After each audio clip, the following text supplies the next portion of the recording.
अस्सलाम वालेकुम नाज़रीन, मैं हूं हुज़ैफ़ा शकील। जी तो असद साहब, अब रिबटल का वक्त आपका शुरू होता है। 3 मिनट का गुफ्तगू का आगाज़ करें। जी, इसमें बुनियादी तौर पर देखें जो ज़ाहिद साहब ने एक बात की कि शायद उसकी कैपेसिटी अब 10,000 भी नहीं रहेगी, ऐसी बात नहीं है।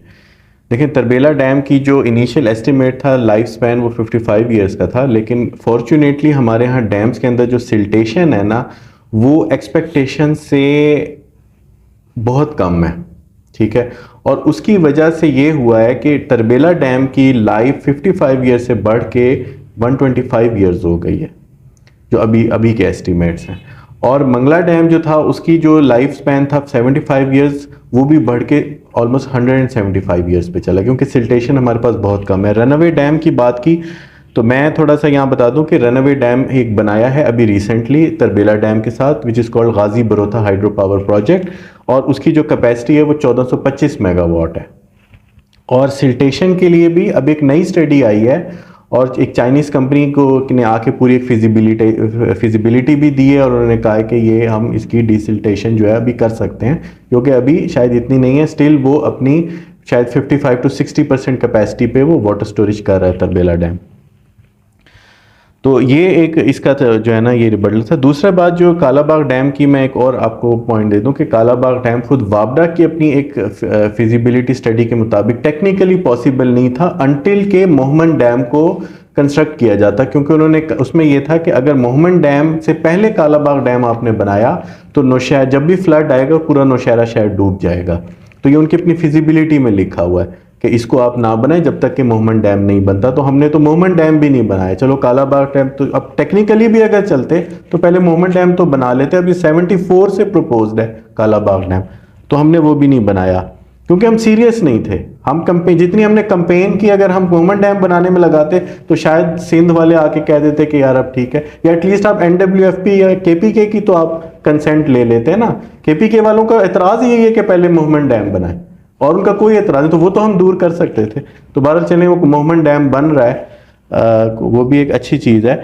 और उसके अलावा एक कमीशन बना था मुशर्रफ के दौर में AG काजी के अंडर, तो उनकी भी जो रिपोर्ट थी उन्होंने भी इसको जो है फिजिबल करार नहीं दिया था कालाबाग डैम को।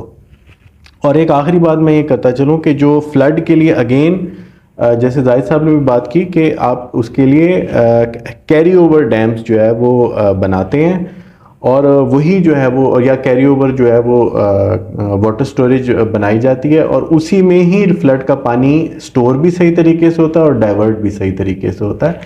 तो ये इसका वाहिद तरीका है।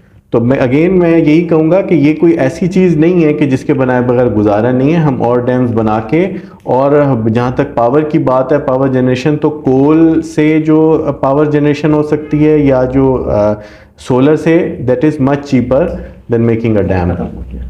सर आप नहीं, कुछ बातें ऐसे साहब ने फिर ऐसी की हैं कि बात वहीं से शुरू होगी कि ये रिपोर्ट मैंने नहीं, मेरी नज़र से नहीं गुजरी कि जिसने ये कहा है कि जो है सिल्टिंग जो है वो तवक्को से कम है, क्योंकि सिल्टिंग जब मैं लास्ट टाइम तरबेला में गया तो वो उस वक्त भी अपनी ख़तरे की आखिरी हद पर पहुंच चुकी थी।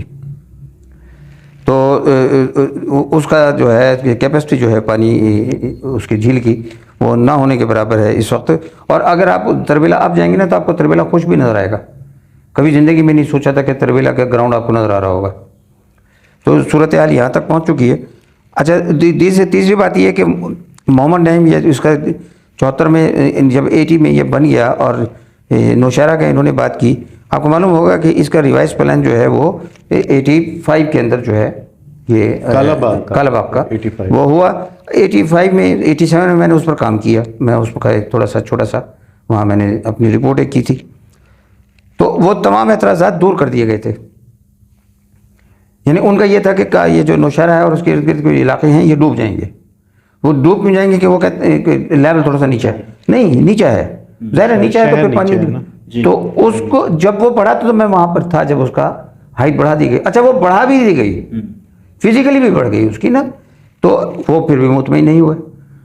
अच्छा, वो जो एरिया जहाँ से उन्होंने लेना है, होता तो ये ना कि डिस्प्लेसमेंट होती है, तो डैम वाहिद ऐसी डिस्प्लेसमेंट है कि अगर मेरा कोई रकबा उसके अंदर आ गया है और उस वक्त किसी ने बेईमानी कर ली तो 500 साल के बाद भी मेरी नस्ल को जो है ना डैम की वो जगह देनी होगी। तो वहाँ पर ये मसला सियासी था। सिंध के मुकाबले पे केपी खड़ा हो गया, मोहम्मद बनाई। मोहम्मद का केपी को क्या फ़ायदा होना है मोहम्मद डैम का? अच्छा, मोहम्मद डैम जो बन रहा है, पहले ये मोहम्मद डैम की सियासत होती रही, उससे पहले मोहम्मद से पहले कालाबाग पे होती रही, अब मोहम्मद पर हो रही है। इसके बाद आकर जब आपका ये तरबेला बिल्कुल बंद हो जाएगा तो आप सर पर रख के फिर आप डैम भी बना रहे होंगे दोनों, और सियासत भी, क्योंकि पानी का सैलाब। तो आपको जो है ये डैम बनाना है, इसके 5 वजूहात मैं आपको बयान कर देता हूँ मुख्तसरन।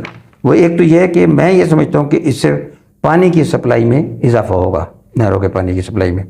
अगर आप इसकी झील जिसने आपने इसमें मुजवज़ा है, आप अगर उसको बना लेते हैं तो आप उससे पानी जो है आपका कमी पूरी हो जाएगी। ये आपके जो फ्लड डैमेज है उसको भी रिड्यूस करेगा, क्योंकि पानी जो दरियाई रास्ते से होकर गुजार देंगे आप तो वो आबादियों में दाखिल नहीं होगा। तो झील से पानी आप खाली छोड़ सकते हैं, दरिया हमारे खाली हैं, दरिया उसमें पानी नहीं होता, तो आप इससे आपका फ्लड डैमेज जो है ना वो भी कम हो सकता है। तीसरा मैं समझता हूँ कि इलेक्ट्रिक जनरेशन, आप कोल और सोलर जो है वो दोनों भी उतनी ही कॉस्ट में लगते हैं जितने में डैम के बनने पर इब्तिदा में खर्चा है, उसके बाद कोई खर्चा नहीं है अगर आप उसकी सफाई करते रहें। और सबसे सस्ता, क्योंकि आपका इसके अंदर कोई जो है एनर्जी सोर्स इस्तेमाल नहीं हो रहा, नेचुरल आपकी पावर जो है जनरेशन हो रही है पानी के ज़रिए। वरना आपको जो है दीगर जितने भी ज़राए हैं, कोल भी है तो वो भी महंगा होता जा रहा है आपके पास। तो कोल के ज़खायर वो नहीं है जिससे, जैसे सिंध में ऐसे बन गए हैं कि जनाब वो बहुत ही घटिया किस्म का कोयला है, तो आपको फिर बाहर से लेना है। तो एक तो ये इससे पानी पन बिजली से यानी पानी से बनने वाली बिजली जो है बेहतर। फिर मैं जो इसके हक़ में सबसे ज़्यादा हूँ वो ये है कि इससे जॉब क्रिएशन जो है ना वो बहुत ज़्यादा होंगी। ये मेरा पहला, और ये लाखों की तादाद में होंगे। खत्म हो गया। Thank you. असद साहब, मेरा आपसे एक सवाल है। आपने जो दलाइल दी हैं उसमें मुझे कहीं सिर्फ एक जगह आपने कहा कि इस कालाबाग डैम बनने से नौशहरा जो है वो डूब जाएगा, तो उसकी जो दलील दी गई थी कि उसकी ऊंचाई वैसे बढ़ा दी गई थी, उसके अलावा आपने कोई उसका, मुझे नहीं लगा कि उसका कोई नुकसान हो कालाबाग डैम का। तो अगर कोई नुकसान नहीं है तो फिर क्यों नहीं बनना चाहिए, इसको बनने देना चाहिए? नहीं, देखें, मैंने ये कहा था कि टेक्निकल एक फिजिबिलिटी एक रिपोर्ट थी जिस पे जाहिद साहब ने कहा कि वाकई में ये रिपोर्ट थी और ये एक एतराज़ टेक्निकल था, तो मैंने उसका हवाला दिया आपको। अदरवाइज़ नुकसानात तो मैं आपको ये बता रहा हूँ कि ये आपका जो है पूरा डेल्टा सिस्टम आपके डैम्स और बैराजेस की वजह से तबाह हुआ है। और ये international union of conservation of nature जो है उन्होंने कहा है कि मिनिमम आउटफ्लो आपका 27 मिलियन एकड़ फीट होना चाहिए, जो कि इस वक्त 10 से भी कम है, 10 मिलियन। तो ये एक जो है ये सबसे ज़्यादा इसका नुकसान जो है वो हमारे उस इकोसिस्टम को हो रहा है, हमारे वाटर टेबल को। जैसे जाहिद साहब ने कहा कि वाटर टेबल आपका, ये दोनों चीज़ें मुतासिर हो रही हैं। तो ये आपका पूरा इकोसिस्टम अगर नुकसान हो रहा है तो फिर इससे बड़ा नुकसान मुझे बताएं और क्या होगा। तो फिर भाषा डैम की जगह अगर कालाबाग डैम को फोक दी जाएगी, इसको बना दिया जाए, उसको छोड़ दिया जाए। देखें, अगेन वही बात है ना कि एक डैम जो है वो नॉन कंट्रोवर्शियल है, which has a better capacity and better storage capacity, ठीक है ना, better power generation and better storage capacity. और एक डैम जो है विच इज़ कंट्रोवर्शियल और उसकी जो कैपेसिटी और पावर जनरेशन वो कम है, तो हम उस एनर्जी उस पर ज़ाया क्यों कर रहे हैं? तो हम अपनी एनर्जी को पॉजिटिव चीज़ों की तरफ लगाएं, उस तरफ लगाएं जहाँ से हमारी फेडरेशन मजबूत होती है, बजाय कि कंट्रोवर्शियल चीज़ पे लगाने के लिए जो कि हमें लेस बेनिफिशियल है। बहुत शुक्रिया आपको देने का सर, बहुत शुक्रिया टाइम देने का।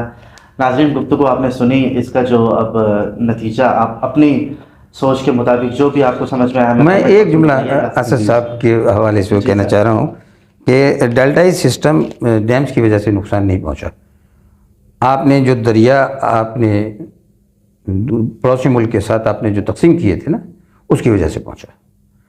डैम में पानी होगा ही नहीं तो आप उसे वो नहीं दे सकते। आपको पता है कि अब भी 25,000 क्यूसिक का गाल भरना, अगर मैं कमोबेश इतना पानी भारत अगर सतलुज में ना छोड़े तो सतलुज तो आपका सहरा बन जाएगा, आपको लेना पड़ता है उससे।